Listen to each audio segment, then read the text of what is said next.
امام الانبیاء صلی اللہ تعالی علیہ وسلم کے صحابہ کا ٹائم سب سے قیمتی ہے۔ وہ ٹائم جو انہوں نے نبی پاک کے دیدار میں گزارا وہ سب سے قیمتی ٹائم ہے۔ اسی طرح آج کی اس مصروف دور کے اندر سب سے قیمتی ٹائم وہ ہے جو آخرت کی بہتری کے لیے گزارا جائے۔ آپ جانتے ہیں ضرورتیں بہت زیادہ ہیں، اتنی ضرورتیں پوری نہیں ہو رہی۔ ہر بندے کا یہ مسئلہ ہے کہ اس کی پوری نہیں پڑ رہی۔ وہ کہتے ہیں جی سارا خاندان اور گھر کے سارے افراد یورپ کی طرح مغرب کی طرح کام کریں پھر کہیں جا کے گزارا ہوتا ہے، لیکن میرے رب نے قرآن عزیز میں 1400 سال پہلے یہ نازل فرمایا ہے کہ تم اگر میرے لیے وقت گزارو گے تو تمہارے سارے کام میں خود کروں گا۔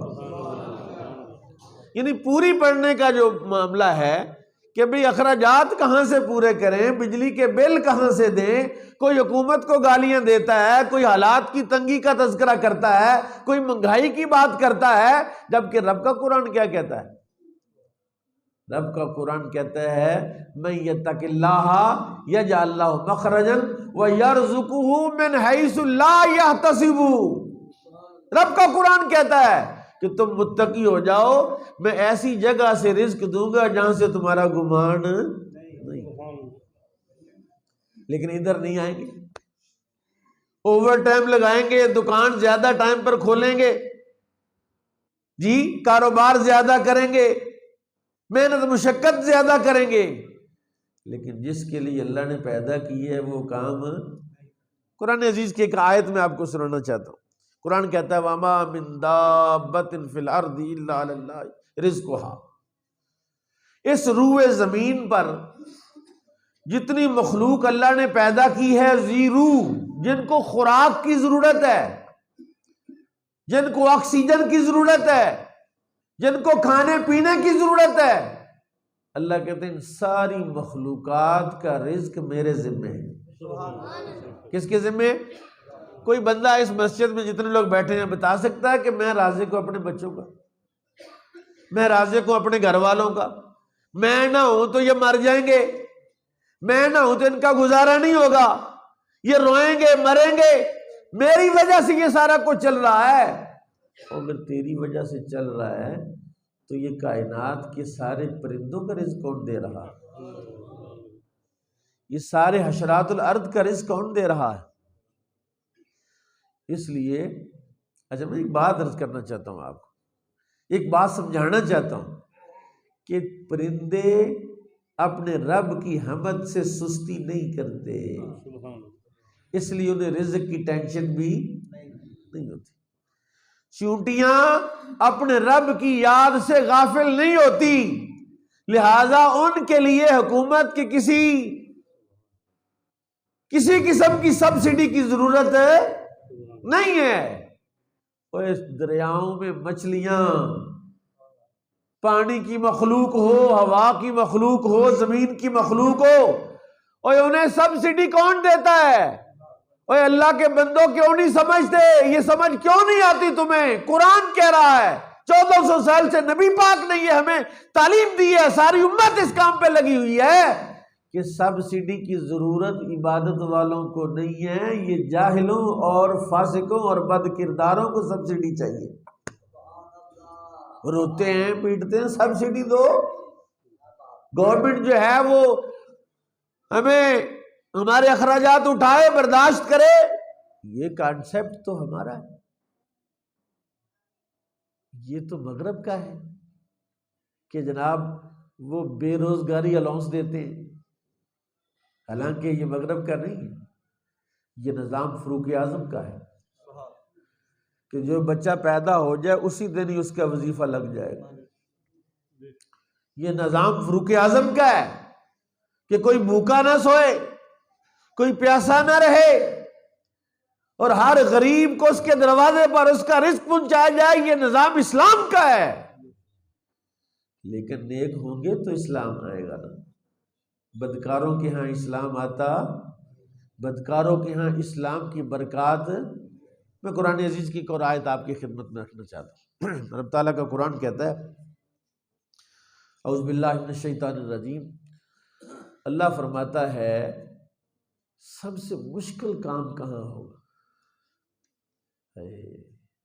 ابھی سردی ہے بہت زیادہ باہر، پچھلے دنوں بارش ہوئی ہے، پانی پانی ہر طرف، تنگی تھی، گلیوں میں بازاروں میں پانی تھا،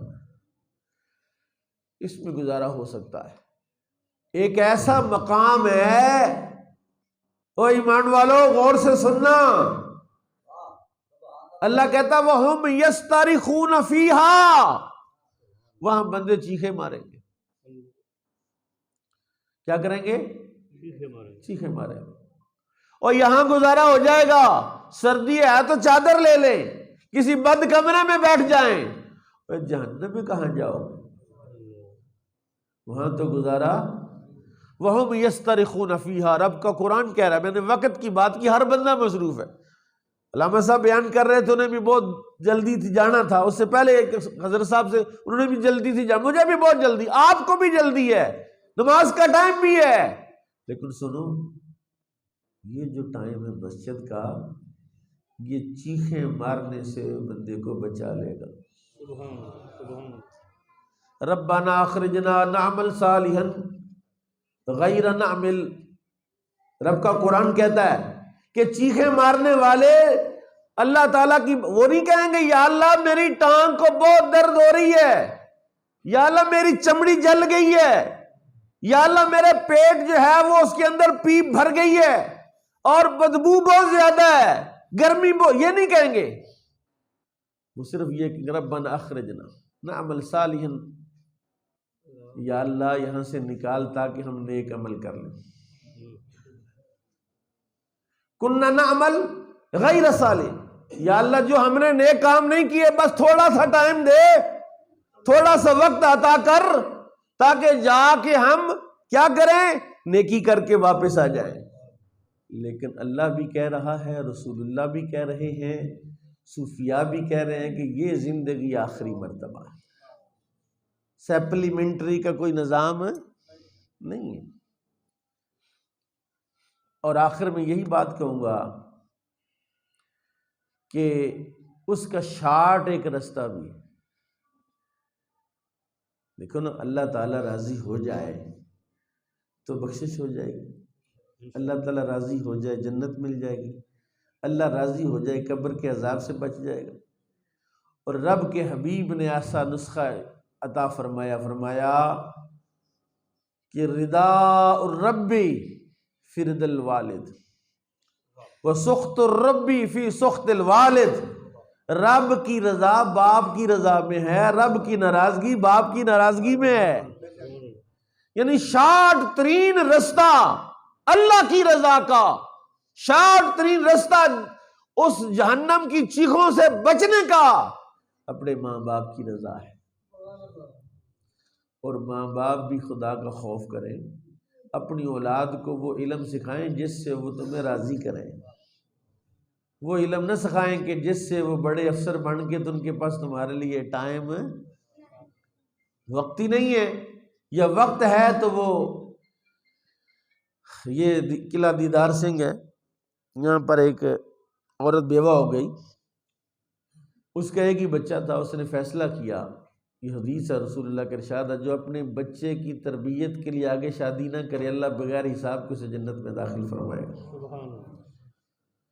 بچے کی تربیت کرنے لگی، لوگوں کے گھروں میں کام کاج کر کے بچے کو پڑھایا، بچہ پڑھ گیا، CSS کا امتحان پاس کر گیا، بچہ DPO لگ گیا، اچھا سا رشتہ ڈھونڈا، شادی ہو گئی، اللہ نے 2 بیٹے عطا فرمائے۔ جو بہو آئی اس نے کہا اپنے بچوں سے، بچوں ماں کانی تھی، کیا تھی؟ کانی تھی، کہا بچوں اپنے پاپا سے کہو کہ دادی کا ایک ڈیلا نہیں ہے ڈر لگتا، کانی دادی سے ڈر لگتا ہے، 1 دفعہ 2 دفعہ 3 دفعہ بیویوں نے جو کام کروانا ہوتا ہے وہ پھر وہ پیچھے پڑ جائیں، بچے روز ہی آنا، پاپا دادی سے ڈر لگتا ہے، اس کی آنکھ نہیں ہے تو ڈر لگتا ہے، بچے ڈر جاتے ہیں، مجبور ہو کے اس نے ماں کو الگ مکان لے لیا، ماں اس میں رہنے لگی، ایک آیا رکھ دی، بی بی رکھ دی خدمت کے لیے۔ وقت گزرتا گیا، وہ ہفتے بعد مہینے بعد آتا جاتا رہا، ماں کا آخری وقت آ گیا۔ ماں نے کاغذ پینسل لیا اور لکھا کہ بیٹا میں کہانی نہیں تھی، میں کہانی بچپن میں تو کانا ہو گیا تھا، تیری آنکھ کا ڈیلا ضائع ہو گیا تھا، تو ڈاکٹروں نے کہا مائی یاد اس کے لیے ڈیلے کا بندوبست کر، نہیں تو یہ ساری زندگی کانا ہی رہے گا۔ تو میں نے کہا مجھے کون ڈیلا دے گا، تو میں نے اپنا ڈیلا بچے تیری آنکھ میں ڈلوا دیا۔